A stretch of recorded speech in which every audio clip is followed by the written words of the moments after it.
Welcome back to Red Dot Mindset, brought to you by Gray Matter Ops. Today's episode is inspired by a personal conversation our founder, Mickey Middow, had with a family member whose daughter is about to head off to college in Savannah, Georgia. That got us thinking, what advice would we give a first-time college student, especially an introverted young woman, heading into an entirely new world? Exactly. This isn't just about orientation schedules or packing checklists. This is about survival skills, mental, social, and situational. It's about preparing the mind before danger shows itself. That's the red dot mindset. And while we'll use SCAD Savannah College of Art and Design as our primary example today, everything we're going to cover applies to any urban or suburban campus. Our goal is simple: help new students, and especially introverts, feel safer, smarter, and stronger as they start this next chapter. Today, we're taking a deep dive into the very real concerns you shared about college safety, building on the notes and questions you raised. So when we talk about safety in an urban campus environment, especially knowing some of those stats for places like SCAD, Hmm. uh, what does safe truly mean on the ground? Is it just, avoiding crime, or is there something more we should consider? That's a really crucial question. And for someone like Mickey's family member heading to SCAD, well, knowing that the ZIP code 31401, that's where SCAD's main campus is, gets an overall crime grade of F from crimegrade.org. I mean, that sounds alarming. It's ranked in the bottom 5% for safety nationwide. It does sound alarming, yeah. But, like we often say at Red Dot Mindset, context is everything. This isn't about creating fear. It's really about informed awareness. Absolutely. That F grade doesn't mean you're automatically doomed or walking into some kind of unavoidable danger zone. Not at all. Right. What it really highlights is the critical need for proactive awareness. Our gray matter ops analysis of that crimegrade.org data for 31401 actually shows pretty varied risk levels within that one ZIP code. Oh, interesting. So it's not uniform. Not at all. In some spots, the risk of being a victim could be as high as 1 in 5. But then in other pockets, like say the southeast end, it drops significantly, maybe down to 1 in 22. Wow, that's a big difference. It is. And this isn't just numbers on a page. It's showing a dynamic landscape. It really demands that you understand your immediate surroundings constantly. It's about recognizing that safe isn't some static state you achieve. It's an active, ongoing engagement with your environment. Okay, and to put some more meat on those bones, the data reveals specific threats, right? What should students really be aware of? Well, violent crime in that area averages about 7.6 incidents per 1,000 residents. Now, for a young person, especially a woman in an unfamiliar city, that's a significant number to just be aware exists. Yeah. But it's actually property crime that really dominates the statistics there. We're talking around 42 incidents per 1,000. That covers theft, burglary, car break-ins, things like that. 42 per thousand, that's quite high. It is, and this translates financially to a projected $22 million cost of crime just in that area for 2025. Or, put another way, about $99 per resident. That's almost double the national average. So it's not just about physical safety, it's also protecting your stuff, your Right. finances. Which brings us to that core principle you mentioned, the one we teach at Gray Matter Ops, living left of bang. Can you expand that a bit more? Sure. Living left of bang. It means identifying and preparing for danger long before it escalates into a direct threat. It's about shifting your whole mindset from being responding after something bad happens, to being proactive. Okay, proactive how? By building patterns of observation, noticing subtle indicators. Maybe someone's posture seems off or their behavior feels out of place. It allows you to potentially disrupt a threat before it fully forms. It's the difference between, say, reacting during a mugging versus noticing someone suspicious a block away and deciding to cross the street or change your route before they even get close. Gotcha. And for a new college student, especially maybe an introvert who naturally observes things more closely anyway, that's a strength. It's a huge potential strength, something to actively cultivate. You're already noticing things. Now it's about understanding what those observations might mean. Okay, so that covers the broader community context. But let's zoom in a bit. We talked about the surrounding area stats, which can feel daunting. What about the campus itself? How do schools like SCAD create a, safer environment within that challenging urban setting? Where do they actually excel? Yeah, that's where the concept of the institutional safety bubble really comes into play. And places like SCAD often have a pretty robust one. First off, they typically maintain 247 university police patrols. That's a constant visible presence. Okay, patrols are good. What else? Buildings usually require swipe card access. Seems basic, right? But it's a fundamental barrier against unauthorized entry. Then you've got networks of those blue light emergency call boxes scattered across campus. The blue lights, yeah, I've seen those. And extensive security camera systems, which act as both a deterrent and an investigative tool. Beyond just the physical infrastructure, there are services. Like SCAD has its Safe Ride shuttle system. It runs late, I think, until 3 a.m., which provides safe transportation when walking might feel risky. Oh, that's really useful, especially late at night. Definitely. And some schools, SCAD included, even offer optional home checks for students living in nearby off-campus apartments.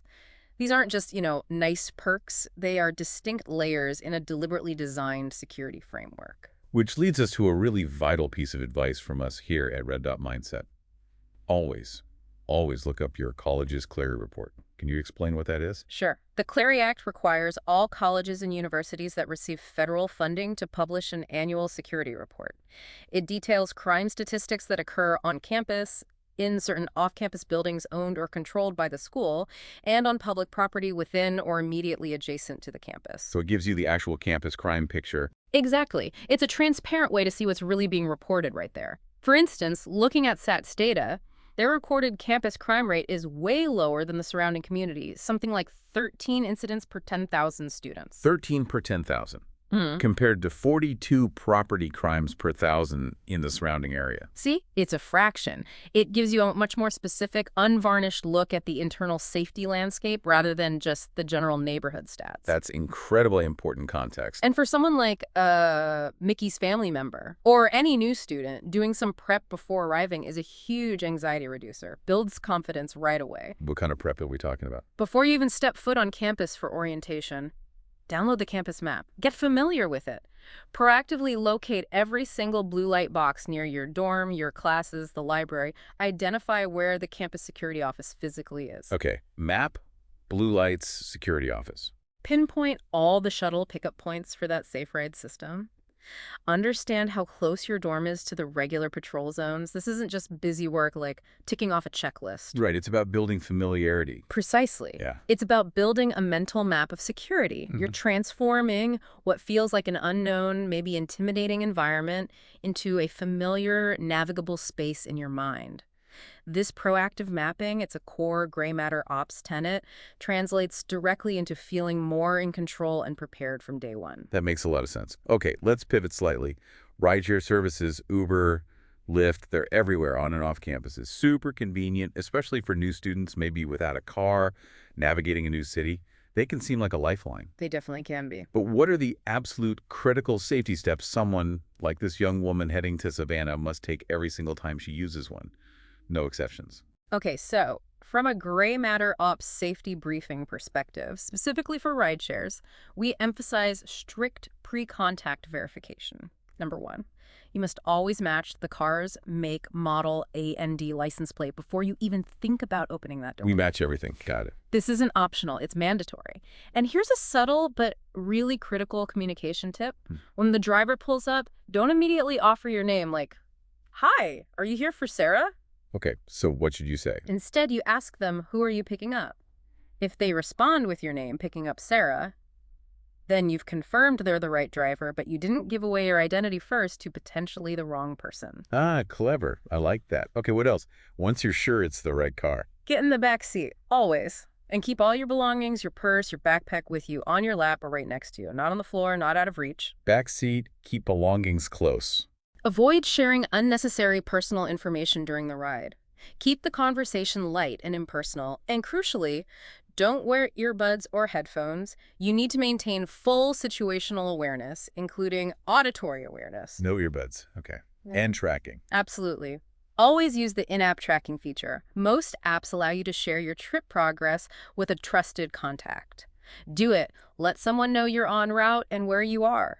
These aren't just suggestions, they're non-negotiables for maintaining control of the situation. And for maybe an extra layer of peace of mind, especially for parents who are worried, are there apps or tools Yeah, definitely. There are personal safety apps like HollyGuard or LiveSafe. These apps offer features like real-time trip monitoring that you can share with trusted contacts. They also often have easy ways to trigger an alert if something feels wrong, sending your location and a notification to your designated people or even emergency services. So they kind of extend your safety net. Exactly. They extend that situational awareness bubble to your support network. It can be very reassuring. Okay, let's talk about another common campus transport, bikes. Super popular, especially on big, spread-out campuses like SCAD seems to be, with buildings all over Savannah. They offer freedom, efficiency, Huge advantages, yes. but they also make you more vulnerable, right? If you're not smart about it. Significantly more vulnerable. You're out in the open, often moving quickly, maybe focused on navigating. So what's the tactical checklist for bike safety? What do students absolutely need to do? Okay, first rule. Stick strictly to well-lit, designated bike paths whenever possible. Never, and I really mean never, get tempted by those shortcuts through dark alleyways, unlit parks, or sketchy areas, no matter how much time you think it might save. Stick to the light. Got it. Yeah. What about securing the bike itself? Use a sturdy U-lock, not one of those flimsy cable locks. Those can be cut in literally seconds with basic tools. A good U-lock is a much stronger deterrent against theft. U-lock, not cable. Okay. Night riding. If you have to bike at night, wear reflective gear. Bright clothing, maybe reflective tape on your helmet or backpack. It's not just about traffic laws. It's about making yourself as visible as possible to cars, other cyclists, pedestrians. Reduces your exposure. Visibility is key. And headphones. Same rule as rideshares. Absolutely. Critically, never wear headphones or earbuds while biking. You need full audio awareness of everything around you. Cars approaching, people calling out, other potential hazards. Your ears are a vital part of your safety system. Makes sense. Anything else for bikers? Keep your phone easily accessible, not buried deep in a backpack where it takes 30 seconds to dig out. If you need to call for help quickly, whether it's campus security or 911, time is absolutely of the essence. Easy phone access. Good tip. And all this ties back to what we at Gray Matter Ops call reducing exposure time. Think about it. For late-night travel, using something like SAC's Safe Ride Shuttle, remember, it runs until 3 a.m. is an indispensable resource. Use the shuttle instead of biking late. Whenever practical, yes. Learn its stops, learn its routes, and use it consistently, especially after dark or if you've been studying late and you're tired. By using the official monitored shuttle service, you significantly cut down the amount of time you're potentially exposed to risks out on the street alone. It's a deliberate, strategic choice to minimize your vulnerability. Okay, so we've covered physical safety, campus resources, transport. What about threats that aren't physical? You mentioned financial well-being earlier. Let's talk about scams. Are they a big issue on campus? They're a huge issue, a kind of insidious, silent threat. Financial predators specifically target students for a few reasons. Students are often distracted, maybe a bit overwhelmed with new responsibilities. And often managing money on their own for the first time. Exactly. They're often trusting, and it might be their first time handling significant sums or dealing with things like tuition payments and financial aid directly. This makes them prime targets for deceptive scams. What kinds of scams should students like this young woman be particularly watchful for? Well, our Gray Matter Ops intelligence sees several common ones repeatedly. There are fake scholarship emails. They look official, promise you money, but then ask for an upfront processing fee or your bank details to release the funds. Classic red flag. Legitimate scholarships don't ask you for money. Right. Pay to get paid? No. Never. Then there are scammers who impersonate university officials. They might call or send urgent emails demanding immediate tuition payments, sometimes even threatening to suspend your enrollment if you don't pay right away via some specific, often untraceable method like gift cards or wire transfers. Wow, creating panic. That's the goal. And we also see a lot of phishing texts or emails claiming your financial aid is suspended or there's a problem with your account. They tell you to click a link and verify your personal details, login, password, social security number. Which, of course, you should never do through a link. Never. The absolute rule here, something we constantly advise at Red Dot Mindset, is always verify independently. Don't click links in suspicious emails or texts. Don't trust caller ID as it can be spoofed. Instead, go directly to the official university portal by typing the address yourself or call the official university financial aid or bursar's office number listed on their main website to confirm any request or supposed issue. Go direct. Verify first. That simple step can prevent enormous financial loss and incredible stress, especially for a student just starting out. What about academic safety? Is that linked? It is, especially in the digital realm. Rule number one, never ever share your login credentials for university systems. Not your student portal, not your email, not your course platform login, not even with friends or roommates. Keep passwords private. Seems obvious, but important. Crucial. And be really cautious with shared computers, like in dorm common rooms or libraries. Always log out completely when you're finished. Don't just close the browser window. Log out fully. Regularly back up all your academic files, papers, projects, notes. Losing weeks or months of work to a computer crash, malware, or ransomware can be absolutely devastating academically and emotionally. Use cloud storage, an external hard drive, whatever works, but back it up. Good practical advice. Any other academic pitfalls? Be wary of those online tutoring or homework help sites that promise easy answers or pre-written essays. Many are actually plagiarism traps designed to trick students into submitting work that isn't their own, which can lead to serious academic dishonesty charges. Or they might be harvesting data. Stick to official university resources for help. That's always the safest bet. And this whole area, scams, urgent demands, really brings Mickey Middaw's core rule from gray matter ops into sharp focus. Remind us what that is. If someone's pushing you to act urgently, they're probably trying to bypass your better judgment. Pause, verify, then act. It's such a powerful internal compass for navigating any high-pressure situation, whether it's financial, academic, or even social. That pause is critical. Pause. Verify. Act. I like that. Ah. Okay, shifting gears again slightly, let's talk digital presence. You mentioned digital camouflage earlier, a concept from Red Dot Mindset. How does what you share online create risk, especially for maybe a more private, introverted student? It's a huge factor in today's world. What you post online, where you geotag yourself, who you tag, how you share your schedule, even seemingly innocent updates can inadvertently create significant risk. For an introverted young woman who might naturally have a smaller immediate social circle but still uses social media, understanding this digital footprint is vital. Okay, so what are the specific actionable steps for better digital safety? First, turn off geotagging on your social media posts by default. Don't automatically broadcast your precise location with every photo or update. Disable geotags, got it. Second, consider delaying your posts. Instead of posting live from the cool coffee shop or the library, maybe share the picture hours later or even the next day. This prevents someone from knowing where you are right now. Delay posting. Smart. What about plans? Avoid broadcasting your specific plans publicly before you go out. Don't post, heading to the Forsyth Park concert tonight. Wait until afterwards or share details privately with friends. Don't announce movements beforehand. Okay. What else should never be posted? Absolutely do not post your dorm room number online, ever. Don't post your detailed class schedule. Don't even post about your regular walk or bike routes between buildings. These details, even if shared separately, can be pieced together by someone with bad intentions. Why is that so dangerous? Who's piecing it together? Well, unfortunately, predators exist even within college communities. They can use these seemingly harmless digital breadcrumbs, your check-ins, your schedule hints, your route complaints to pattern your movements. They learn your routines, figure out when you're likely to be alone, identify potential points of vulnerability. It's about being strategically private, even when you're participating in a public online world. Strategic privacy. That's a good way to put it. And for listeners who really want to dive deeper into this, especially how social media can be exploited for things like behavioral tracking and even stalking, we cover it extensively in our deep dive titled Understanding Stalking: Cutting Through the Myths to Protect Yourself. It offers some really critical insights for protecting your digital self. Definitely recommend checking that out. Yeah. Okay, let's circle back to something you touched on earlier. Introversion. Sometimes it's framed as a disadvantage, especially in a social college environment, but you said it's actually an advantage. A huge advantage from a tactical perspective. If you're introverted, you're often not behind in the safety game, you might actually be ahead. You naturally possess what we at Gray Matter Ops sometimes call elite tactical traits. Elite tactical traits, like what? Think about it. Introverts often naturally notice details others miss. They tend to reflect deeply before speaking or acting. They assess situations quietly, internally, without necessarily needing that immediate external validation or interaction that can sometimes be distracting.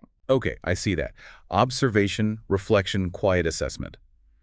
So how can an introverted student like the one we're discussing actively leverage these strengths in a new, maybe overwhelming college environment? Great question. First, use small talk strategically. You don't need to force yourself to be an extrovert or the life of the party. That's exhausting and inauthentic. Right. Think of small talk not as deep connection, but as a tool, a way to maintain approachability, to seem connected to your environment, which actually makes you appear less isolated and potentially less of an easy target. It's about being present and observant, not necessarily performing. Use small talk as a tool, not a personality change. Okay. What else? Second, proactively build and keep a mental map of safe places for retreat.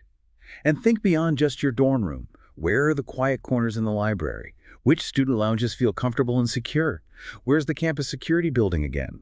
Having these pre-identified safe havens gives you options if you ever feel overwhelmed, followed, or just need a secure place to pause and reassess. Mental map of safe zones. Got it. Third, consider journaling daily, even just a few minutes. This simple practice helps you process your experiences, track unusual feelings or observations, maybe something felt slightly off on your walk home, and it reinforces that crucial situational intuition. It creates a feedback loop for your own awareness. Journaling to boost intuition. Interesting. And maybe most importantly, trust your instincts, that gut feeling. If something feels wrong, a person's vibe, a situation unfolding, a place it probably is wrong or at least warrants caution. For an introvert who is often naturally attuned to subtle cues and nonverbal communication, that internal alarm system is incredibly powerful. Don't ignore it. Don't rationalize it away because you don't want to seem rude or paranoid. Trust it. Trust the gut. That's huge.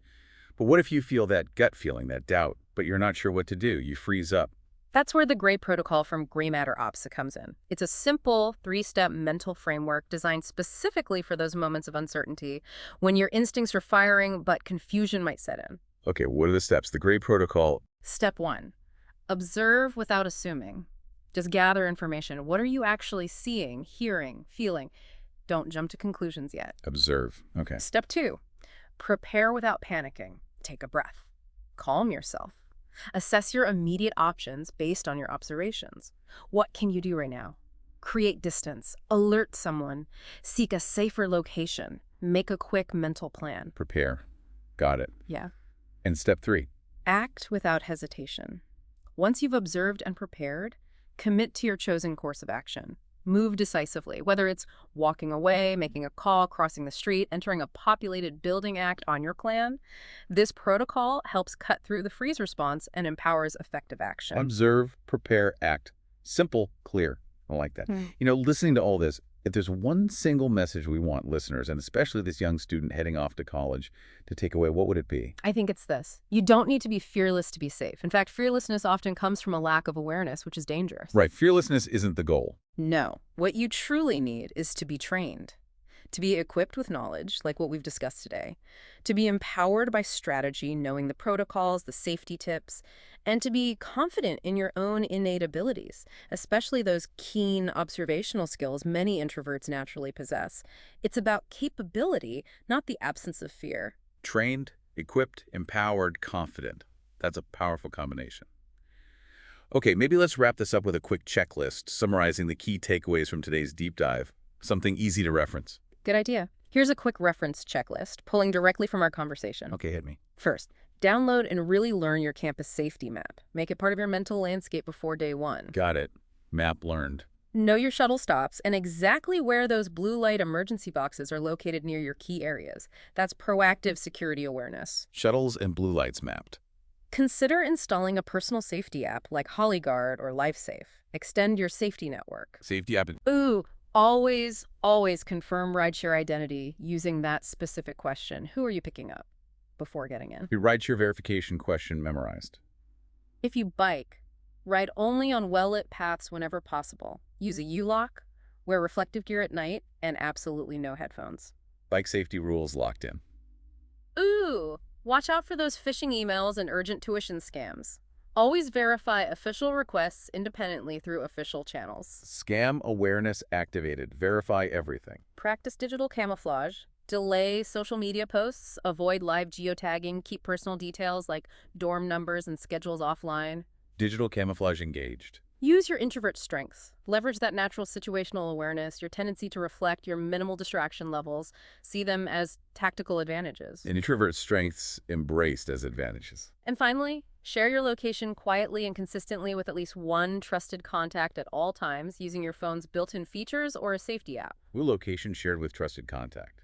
That's a solid checklist. It covers the core bases we talked about. Absolutely. And, whether it's your family member heading specifically to SCAD in Savannah or any student heading to any college campus, urban or suburban, anywhere, the principles, the mindset, the lessons we've discussed today are universal. They really are. The world doesn't really pause or magically get softer just because you're a new student trying to figure things out. Mm-hmm. But armed with the right mindset, the right preparation, you don't have to be caught off guard. You can absolutely walk into this exciting new chapter with confidence, with capability. Well said. Stay smart, stay safe, stay ready, Yeah. and never ever forget, awareness is armor. It truly is the most powerful protective layer you possess. We'll catch you next time right here on Red Dot Mindset, which is powered by Gray Matter Ops. And please remember, you're not alone in seeking out this kind of knowledge. You're simply preparing earlier, and probably more deeply than most. For those further insights into digital and social safety we mentioned, we definitely recommend listening to our deep dive, Understanding Stalking, Cutting Through the Myth to Protect Yourself. Thanks for tuning in.